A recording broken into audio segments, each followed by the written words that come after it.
Well, we were invited to the Frank Sinatra golf tournament. Okay. What year was this? Oh, it's got to be 30 years ago now. So, matter of fact, the first year I wasn't even invited, but then the second year was when the Wonder Years happened. So it had to be 88. Okay.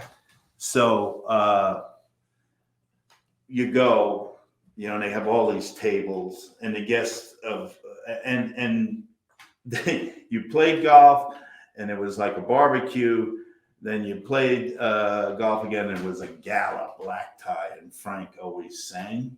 Oh, wow. And wow. Before him, there would be Liza Minnelli or Tony Bennett, or the biggest names would sing. Then there'd be a break, and then Frank would sing. So we actually heard his last live performance. So I'm invited to go because I'm on the Wonder Years. So I go, and matter of fact, I was the one who told Joe about it and mentioned Joe, who they got to be close, and Dennis Farina, my buddy.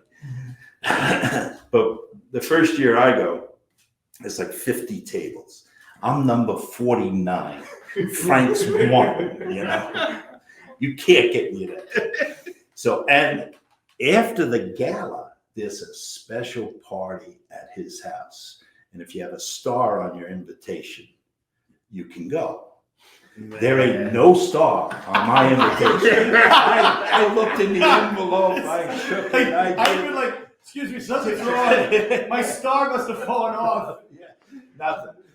Couldn't get anywhere. So, but at the end of the night, you know, you walk past this table, thank you for being here, and you get to shake Frank's hand. And thanks, hope to see you next year. You know, he doesn't even know what the hell I am. You know, I'm gone.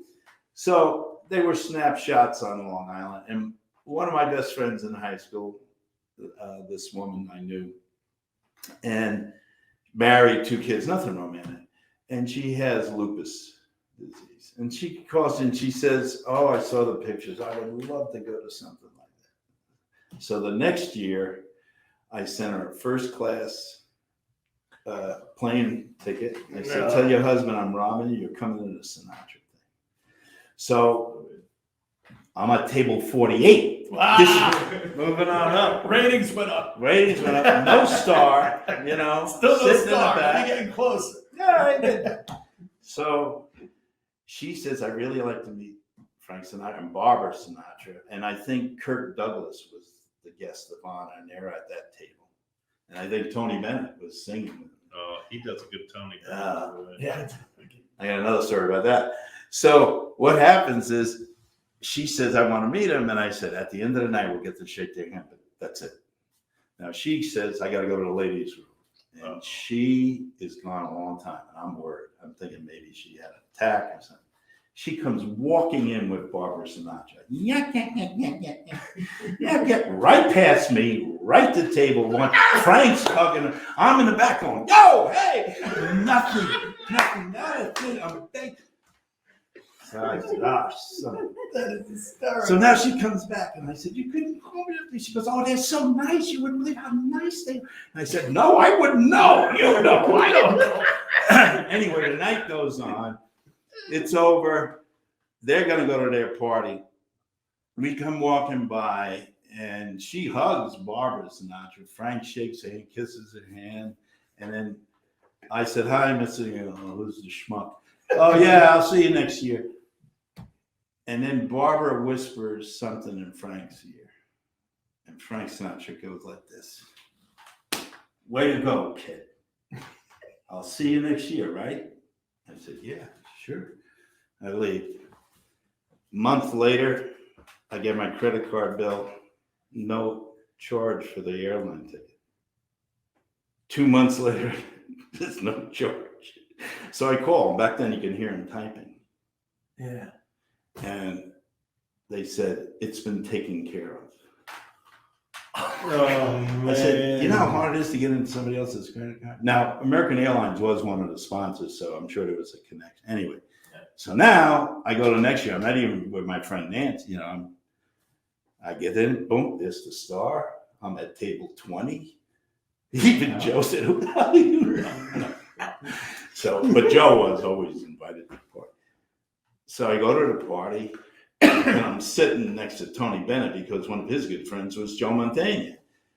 I don't know what to say. And all of a sudden, Frank Sinatra, and I stood up and I said, Mr. Sinatra, and he goes, Frank, from now on. Oh, okay. I could never do it.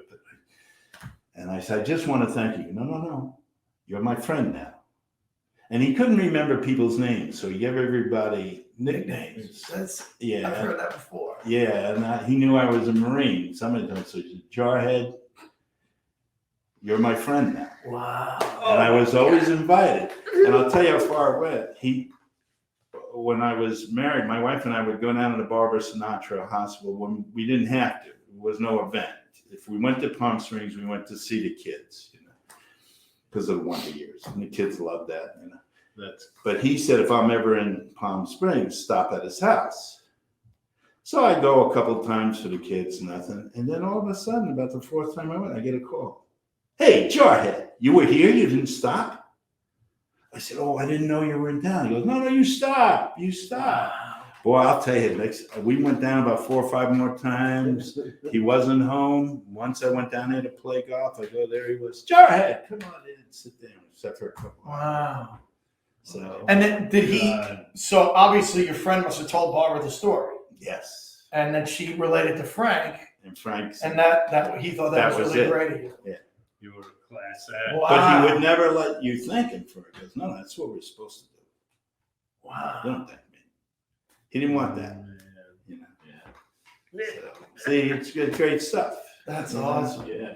And I liked him. I just thought he was a good. I always wanted to talk to him about acting. He'd rather talk about music, but I thought he was a great actor. But every once in a while I can get him. He goes, yeah, Man with the Golden Arm. I don't know. And you could see. I didn't ask him like any of those stupid things like how did you get from here to attorney or hear any of that mob stuff. Was there really a horse's head? Yeah. I just asked him about the character. With Sinatra being such a great singer, but then kind of getting pulled into the acting world, and the same with Elvis.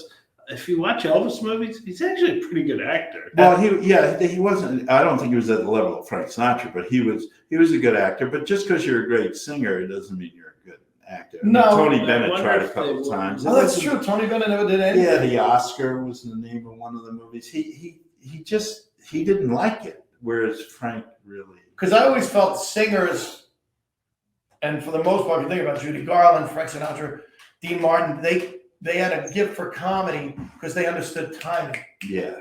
You have to really know. And they all admired Bing Crosby. They all thought he was a great entertainer and actor. Yeah. Well, Academy Award winner. Yeah. I guess as a singer, a good singer, because nowadays a good singer is just people who can hit the notes. Yeah. But back then there was so much feeling in their voices when they sang that they knew how to interpret the word. Oh yeah. You got time? I'll give you another one because you like Tony Bennett. We got as much time as we're playing cards, right? And Jerry Vale would play. So yeah, Jerry was, he's one of Frank's partners. So we're playing cards, and I don't know if it was me, but somebody said to him, if you could have anybody else's voice, who would you want? And we thought he would say Frank Sinatra. And he said, a voice? Vic Damone. And I went, what? He goes, oh yeah, best pipes, best range. So now we go to the Sinatra thing. This a couple of years later. I'm with Joe Mantegna. We're sitting next to Tony Bennett. Joe gets up and leaves. I'm stuck with Tony Bennett. I don't know what to say. I can't sing a note. I don't even sound good in the shower. So I'm terrible.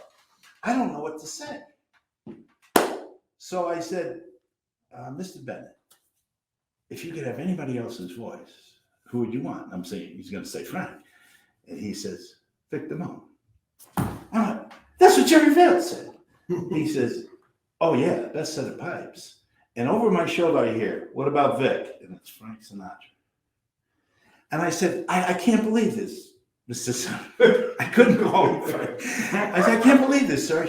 You should have given him Jerry Vale. Yeah, I should have. Jerry Vale and said Vic Damone. He goes, oh, we'd all say Vic Damone, the best pipes. I said, no offense, Vic Damone's a great singer, but he's not Tony Bennett, he's not Frank Sinatra. And he goes, no style. Yeah. So stupid me, because I don't know anything about music. Yeah. I said, I know you're going to laugh, but you know who I like to hear sing? Jimmy Durante and Frank Waxman. What? Stupid! And the two of them, because I was the audience now, are talking about Jimmy Durante and Louis Armstrong on how they phrase songs. Wow. And then Frank says, you ever hear the schnoz sing gospel? I said, what?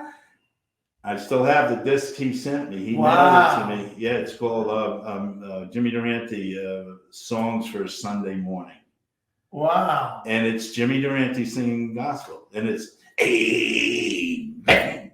Yeah. Amen. And you can hear every note, you know. And I said to him, you know, Charlie Herring always says he works a lot with George C. Scott.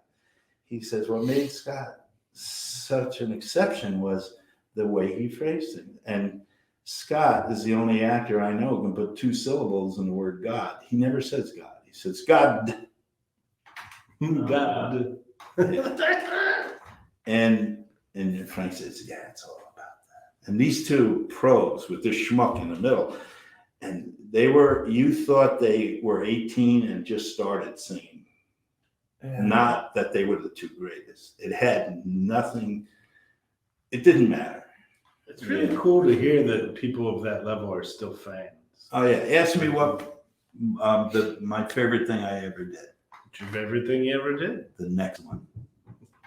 I love it. That's Charlie Durante said, never go back. So like you talk about the one years, great, love it. I'd rather talk about the next thing